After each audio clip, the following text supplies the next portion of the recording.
Jesucristo, el Verbo viviente, es el único medio de salvación. Él es el centro del pensamiento de nuestra vida, la fuente y la autoridad de la doctrina. El principal propósito de la vida de Cristo fue la obediencia a los mandamientos, exaltando la ley de Dios como un reflejo de su carácter. El principal mensaje a ser predicado en el mundo, basado en Apocalipsis 14, está representado por 3 ángeles llevando el Evangelio eterno al mundo entero. Este mensaje se basa en los encantos inigualables de Cristo y declara que la hora del juicio ha llegado y llama a obedecer los mandamientos de Dios. Mediante su palabra, Dios ha comunicado a los hombres el conocimiento necesario para la salvación. Las Santas Escrituras deben ser aceptadas como dotadas de autoridad absoluta y como revelación infalible de su voluntad. Y aunque el canon de las Escrituras inspiradas está cerrado, el Espíritu Santo continúa iluminando, amonestando y confortando al pueblo de Dios a través del testimonio de Jesús, el Espíritu de profecía. El camino a la vida se traza a través de un camino angosto que debe ser recorrido con confianza a las promesas que Dios dejó a hombres y mujeres fieles que dedicaron sus vidas hasta la muerte por el Evangelio eterno. Los fundadores de la Iglesia soñaron con el día en que la revelación sería una realidad en sus vidas. Miraron con los ojos de la fe a aquel día glorioso cuando finalmente la promesa sería cumplida en la venida magistral de Jesucristo a esta tierra para recompensar a cada uno según sea su obra.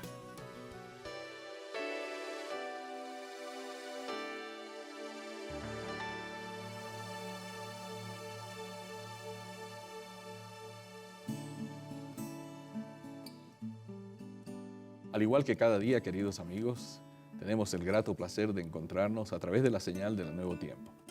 Radio, televisión, internet, Nuevo Tiempo llega a sus hogares trayendo música, trayendo programas, pero sobre todo la palabra de Dios, la esperanza que todos necesitamos.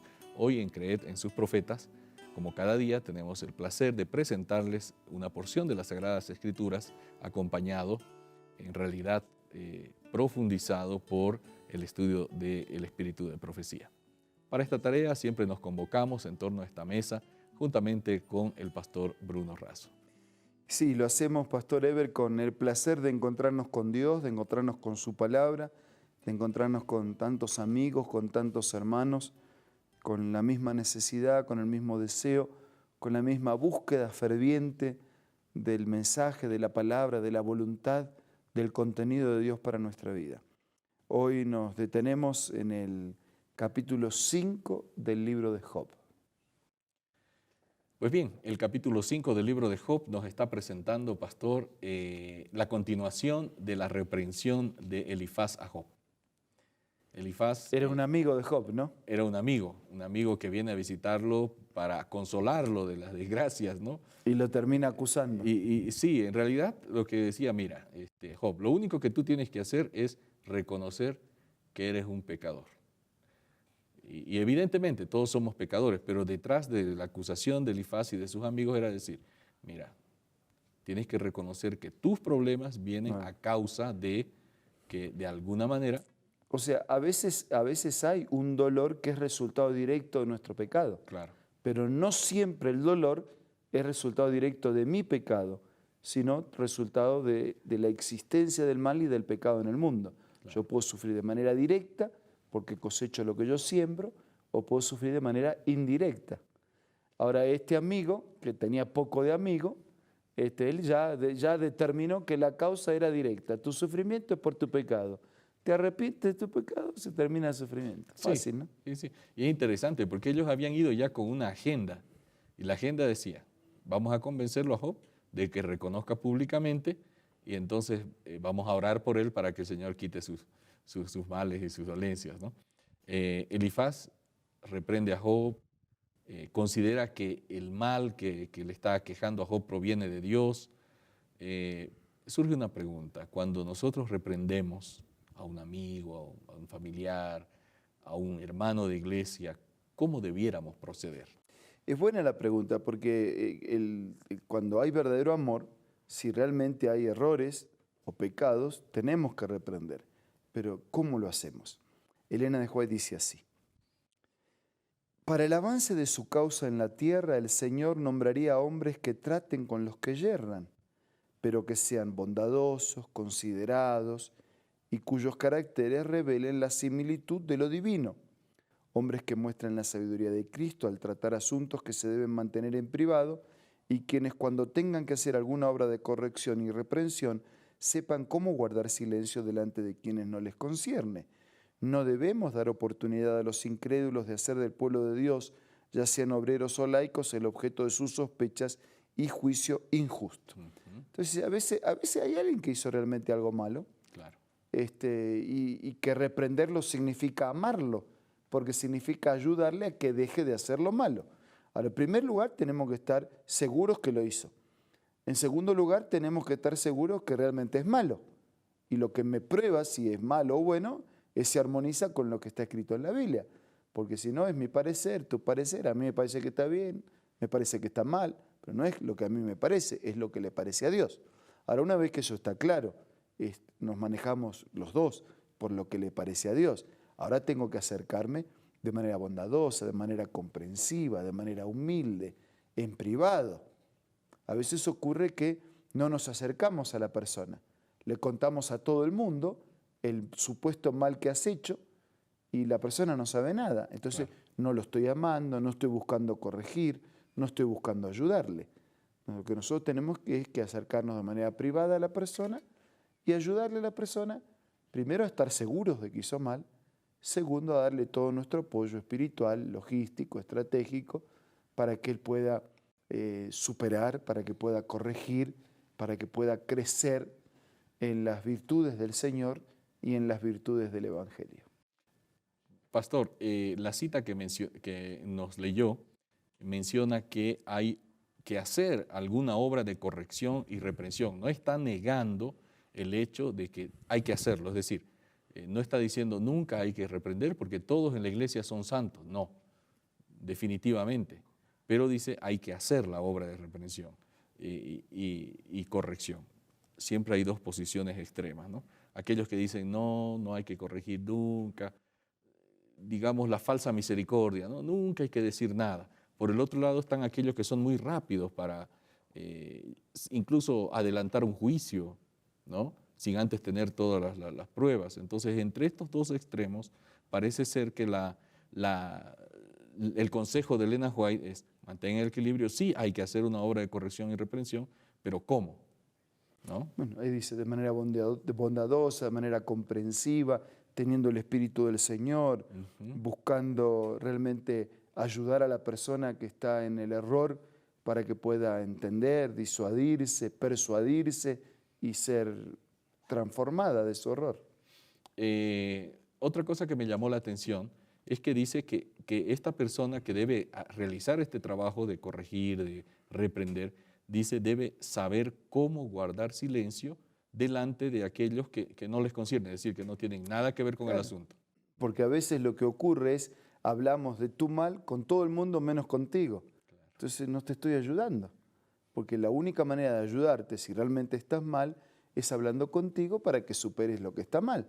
Pero yo no hablo contigo, hablo con todo el mundo, lo que estoy haciendo es uso del chisme, uso de la crítica, aumento el mal, te complico la existencia y te pongo en mayor resistencia para reconocer tu mal y para corregirlo. Claro. Parece que Mateo 18 justamente nos da esa secuencia, ¿no? Hay pasos. Primero hay que mantener cierta privacidad en el tema y ver si cuando se llega a ese punto, ahí se acaba y entonces se mantiene en privado. Según Mateo 18, primero tengo que hablarte en directo, a solas. Exactamente. Ahora tú puedes no escuchar y decir, no, bueno, entonces tengo un segundo paso, voy en compañía de 2 hermanos, 2 ancianos, 2 líderes, 2 colegas, 2 compañeros. Entonces ahí estoy yo dando un testimonio, ¿no? De que lo que has hecho realmente es así. Entonces, finalmente, si la persona no acepta, entonces tenemos que encomendarlo a la disciplina de la iglesia.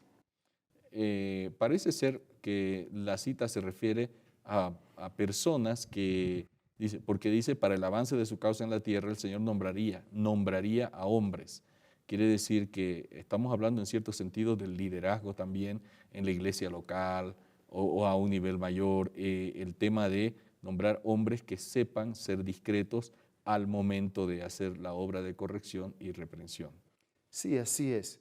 Lo que pasa es que la aplicación de la disciplina siempre ha sido difícil, ¿no?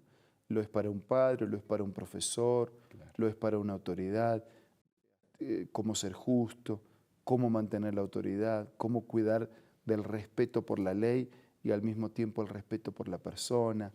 Entonces, hasta dónde una situación privada tiene que ser reprendida en privada, Claro. una situación que se hizo público y lastimó a la iglesia, se requiere de una reprensión pública.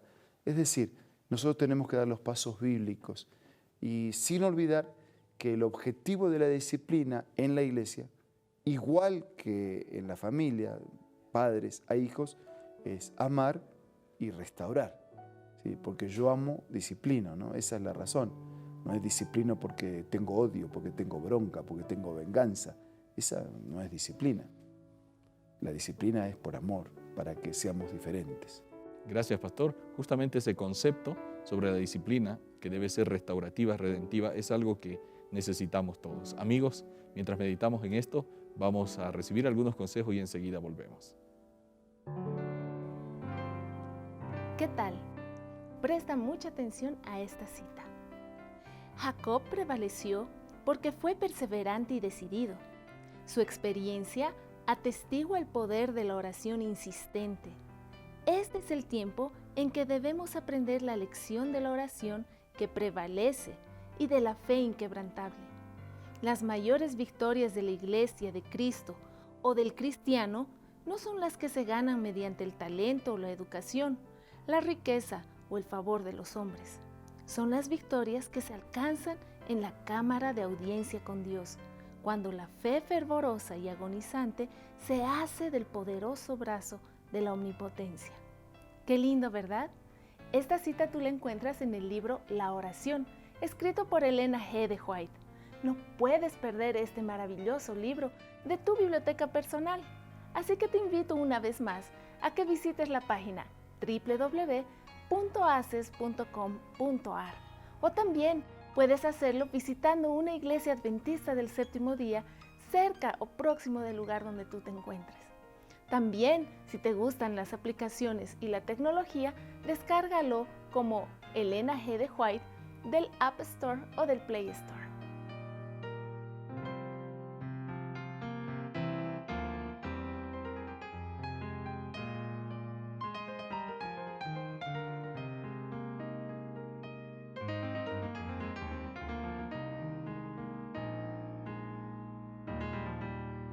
Queremos presentarles una invitación más para este día y enseguida pedir la bendición del cielo.